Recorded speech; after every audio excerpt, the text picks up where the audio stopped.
என்னுடைய தந்தையாகிய சர்வ வல்லமையுள்ள யாவை கடவுளுக்கு நன்றி சொல்கிறேன். அப்புறம் நீங்கள் வந்தது எல்லாத்துக்குமே உங்களுக்கு நான் நன்றி சொல்கிறேன்.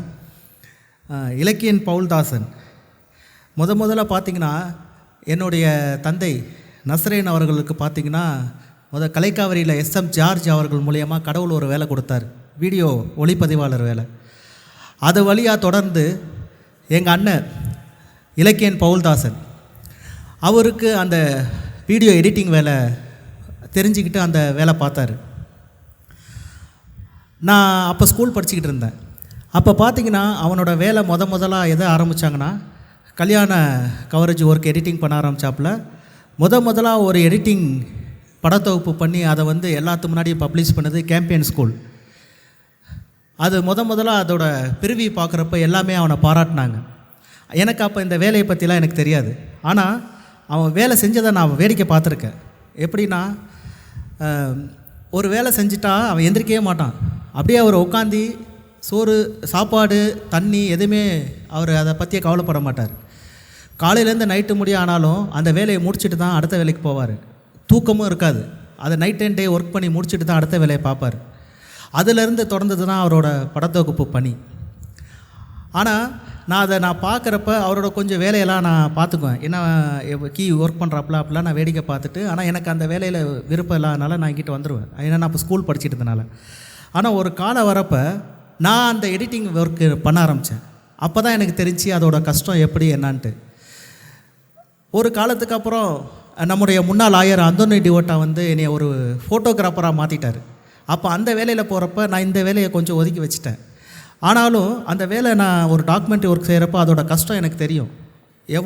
எப்படி உட்காந்து வேலை செய்கிறான் நான் யோசிப்பேன். இவ்வளோ தூரம் இவ்வளோ வேலை செஞ்சார், எப்படி இவ்வளோ கஷ்டப்பட்டு அவர் வேலை செஞ்சார் நான் யோசிப்பேன். ஆனாலும் ஒரு காலத்துக்கு அப்புறம் கடவுள் அவருக்கு நல்ல ஒரு அறிவையும் பொறுமையும் ஞானத்தையும் கொடுத்துருக்கார். சொல்லப்போனால் ஒரு திறமையான ஒரு படத்தொகுப்பாளர். அவர் வேலை செய்கிறப்ப பார்க்குறப்ப நான் சில கிண்டல் கேலிலாம் பண்ணுவேன். ஆனால் அது சும்மா விளையாட்டுக்கு பண்ணுவேன். ஆனால் அது இப்போ நினைக்கிறப்ப பார்த்தா ஒரு திறமையான படத்தொகுப்பாளரை இழந்துட்டோம் அப்படின்ட்டு. இந்த வேலையை பார்த்திங்கன்னா எனக்கு கடவுள் கூட நான் இருக்கிறனால எனக்கு இந்த வீடியோ ஒர்க்கு எடிட்டிங் ஃபோட்டோகிராஃபி அவர் கூட இருக்கனால நான் பண்ணிகிட்ருக்கேன். தவிர எங்கள் அண்ணனோட செய்கிற வேலைக்கு அளவுக்கு எனக்கு இந்த வீடியோ எடிட்டிங் பண்ண தெரியாது. இதை நான் ஒத்துக்குவேன். நான் கண்டிப்பாக இருக்கிறப்ப வேணால் நான் சொல்லுவேன். இருந்தாலும் அவனுக்கு கம்பேர் பண்ணுறப்ப பார்த்திங்கன்னா எனக்கு இந்த வேலையே சுத்தமாக தெரியாது.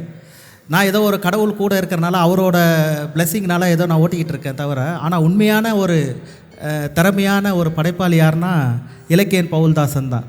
அவரை மாதிரி ஒரு சின்சியராக வேலை பார்க்க முடியாது. அதுக்கப்புறம் பார்த்திங்கன்னா அவரோட வாழ்க்கை பணி எப்பொழுதுமே யார்கிட்டையுமே அந்த அளவுக்கு அவர் ஈடுபட மாட்டார். அவர் வேலைக்கு போவார், அடுத்து நாளைக்கு என்ன வேலை செய்யணும், அடுத்து என்ன ப்ரிப்பேர் பண்ணணும், அதையே தான் அவர் மைண்டில் வச்சுட்டு அடுத்த வேலை பார்ப்பார்.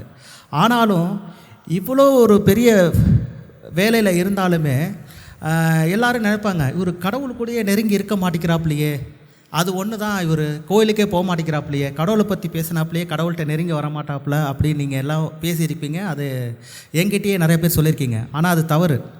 நான் உங்களுக்கு ஒரு விஷயம் சொல்கிறேன். அது உங்களுக்கு அதிர்ச்சியாகவும் இருக்கலாம், ஒருவேளை இப்போவும் தெரிஞ்சுக்கலாம். ஆனால் அது இதோடு விட்டுணும். அதை பற்றி என்கிட்ட திரும்ப நீங்கள் யாரும் அந்த கேள்வி கேட்கக்கூடாது. இது நான் சொல்கிறதோடு நீங்கள் கேட்டுக்கணும். அவனோட வேலையிலையும் நீங்கள் எல்லாம் நினச்சிருப்பீங்க அவனுக்கு திருமணத்தில் ஈடுபாடு இல்லை, அவர் திருமணமே செய்யலை, வேண்டாம்னு சொல்லிட்டார், ஒதுக்கிட்டீங்க. ஆனால் நான் விசாரிச்சதில் எனக்கு தெரிய வந்ததில்லை, கடவுள் எனக்கு அதை தெரியப்படுத்தியிருக்காரு.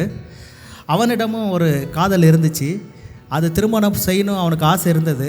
ஆனாலும் வேற்று மதத்திற்கு எங்கள் மதத்திற்கு நீங்கள் வாங்கன்னு சொன்னனால அவன் சொன்ன ஒரு வார்த்தை அந்த குடும்பத்திட்ட சொல்லியிருக்கான். என்ன சொல்லியிருக்கான் பார்த்தீங்கன்னா, நான் இப்போ இருக்கிற கடவுள் தந்தையாகிய யாவை கடவுள் ஆண்டவர் இயேசு வழியில் வந்திருக்கேன், அந்த இதை விட்டுட்டு நான் வரமாட்டேன் கடவுளை விட்டுட்டு, அதனால் எனக்கு உங்கள் திருமணம் வேணாம் உங்கள் பொண்ணும் வேணாம் சொல்லிட்டு வந்தான்.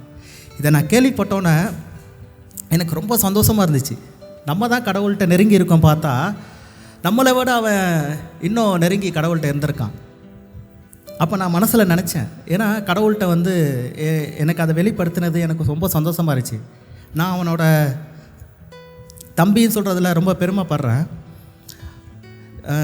அவர் ரொம்ப கடவுள்கிட்ட யாருக்கு தெரியாமையே அவருக்குள்ளேயே அவர் கடவுள்கிட்ட நெருங்கி இருந்திருக்காரு. ஆனால் நீங்கள் எல்லாமே என்கிட்ட நிறைய பேர் சொல்லியிருக்கீங்க. ஆனால் இருந்தாலும் அவர் பாருங்கள், எந்த ஒரு மனிதனையும் நம்ம வெளி தோற்றத்தை பார்த்து நம்ம கணக்கு போட்டுறக்கூடாது. ஏன்னா அவர் உள்ளுக்குள்ளே வந்து சில பேர் வெளியே வந்து தெரியாமல் இருப்பாங்க, ஆனால் உள்ளுக்குள்ளே கடவுள்கிட்ட ரொம்ப நெருங்கி இருப்பாங்க, பிறரை பற்றி ரொம்ப அக்கறைப்படுவாங்க. அவன் வந்து எங்கள் குடும்பத்து மேலே ரொம்ப அக்கறைப்பட்டிருந்தான். எங்கள் அம்மா மேலேயும் சரி எங்கள் அப்பா மேலேயும் சரி ரொம்ப அக்கறையாக இருப்பான். ஏதாவது ஒன்றுனா என்னாச்சு ஏது நான் பார்த்துக்கிறேன், நீ ரெஸ்ட் எடு, பதட்டப்படாதீங்க, பொறுமையாக இருங்க, எங்களுக்கு அறிவுரை சொல்லுவான். கத்தாதீங்க, எதுவாக இருந்தாலும் பொறுமையாக டீல் பண்ணுங்கள், அவசரப்படாதீங்க அப்படி சொல்லுவான்.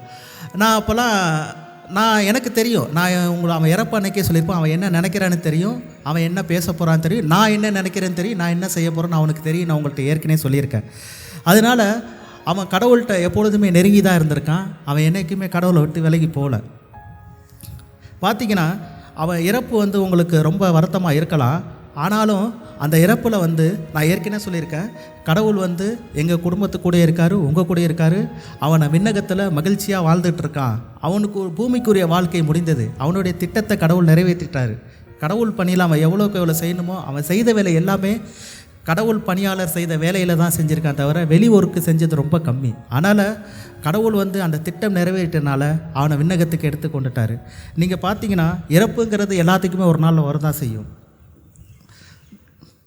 1 கொரிந்தியர் 15:54 பார்த்தீங்கன்னா, சாவுக்குரியது சாவாமையும் அழிவுக்குரியது அழியாமையும் அது அணிந்து கொள்ளும்போது மறைநூலில் எழுதப்பட்டுள்ளது நிறைவேறும், சாவு ஒளிந்தது வெற்றி கிடைத்தது. அப்படி வசனத்தில் பவுல் எழுதிட்டு போயிருக்காரு. இலக்கியன் பவுல்தாசனுக்காக புனித பவுலே அதை எழுதி வச்சுட்டு போயிருக்காரு. அதனால் சாவு என்பது ஒரு சின்னதாக ஒரு குறிப்பிட்ட நாள் தான். ஆனால் நிலைவாழ்வு உயிர்த்தெழுதல் என்பது அது நிரந்தரம். நம்புவோர் வாழ்வோர் என்ற ஒரு யோவான் அதிகாரத்தில் இயேசு சொல்லியிருப்பார். தந்தையும் அதை தான் இன்றைக்கி நச்செய்தி சொன்னார். இயேசு கூறினார், உன் சகோதரன் உயிர் தெழுவான் என்று. யோவான் 11 அதிகாரத்தில் 23 வசனத்தில் இயேசு சொல்லியிருப்பார். அந்த வசனத்தை தான் நான் அவனோட இலக்கியன் பவுல்தாசன் போட்டு அந்த கீழே கல்லில் உன் சகோதரன் உயிர் தெழுவான் இயேசு கூறினார் அப்படி போட்டு அந்த வசனம் போட்டிருக்கேன். ஆனால் அதே தான் இன்றைக்கி கடவுள் அவர்கிட்ட நச்செய்தியாக சொல்ல வச்சுருக்காரு. அப்போ கடவுளை எனக்கு முன்னே அதை உணர்த்திட்டார். உன் சகோதரன் விண்ணகத்தில் இருந்தாலும் இறுதி தீர்ப்பு நாளில் 1000 வருட அரசாட்சியாக இருந்தாலும் சரி, புதிய பூமி புதிய வானத்திலும் சரி, உன் சகோதரன் உயிர் தெழுவான் என்று எனக்கு எப்போவோ அதை காட்டிட்டார். அதை தான் நான் அந்த கல்லிலையும் பயிற்சிருக்கேன்.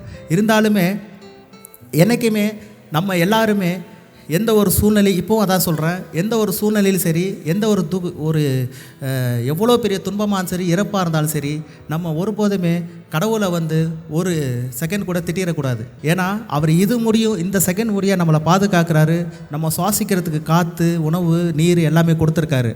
இது எல்லாத்தையும் கொடுக்குறப்ப அவருக்கு நன்றி தான் சொல்லணும், தவிர அவரை நம்ம திட்டக்கூடாது. இறப்புங்கிறது எல்லாத்துக்குமே வரும், ஆண்டவர் இயேசுக்கே வந்தது. ஆனால் நம்ம திருப்பி உயிர் தெழுவோன்னு சொல்கிறதுக்காக தான் அவர் 3ஆம் நாள் உயிர் தெழுந்தார், லாசரையை உயிர் தெழ வச்சார். அதனால் நீங்கள் எதையும் கவலைப்படாதீங்க.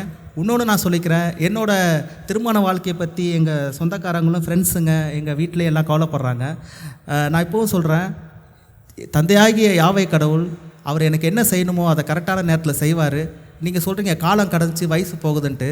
இதே நீங்கள் பழைய ஏற்பாடில் பார்த்தீங்கன்னா ஆபிரகாம் சாராள் வாழ்க்கையை பார்த்தீங்கன்னா எவ்வளோ ஒரு காலம் கடந்து வானத்தில் இருக்க நட்சத்திரத்தை விட உன் சந்ததியை பெருக போகணும்னு சொல்லியிருக்காரு. அந்த கடவுள் எவ்வளோ வல்லமையானவர், எவ்வளோ ஒரு புதுமையானவருங்கிறது காட்டுறதுக்கு தான் அந்த வசனத்தை சொல்லி காட்டியிருக்காரு. அதனால் கடவுள் வந்து எனக்கு எப்போ என்ன செய்யணுமோ அது சரியான நேரத்தில் செய்வார். அதனால் நீங்கள் அதை நினச்சி கவலைப்பட வேண்டியதில்லை. நம்ம வந்து எப்பொழுதுமே கடவுள் கூடயே இருப்போம். நம்ம இருக்கிற முடிய எல்லாத்தையும் அன்பு செய்வோம். யாரையும் திட்டவும் வேண்டாம், சண்டை போட வேணாம், பொறாமை போட்டி இதெல்லாம் இருக்க தான் செய்யும். இருந்தாலும் அதுலேருந்து நம்ம மீண்டு நம்ம நிலைவாழ்வுக்கு உண்டான வாழ்க்கையை வாழ்கிறதுக்கு முயற்சி செய்வோம். ஆமேன்.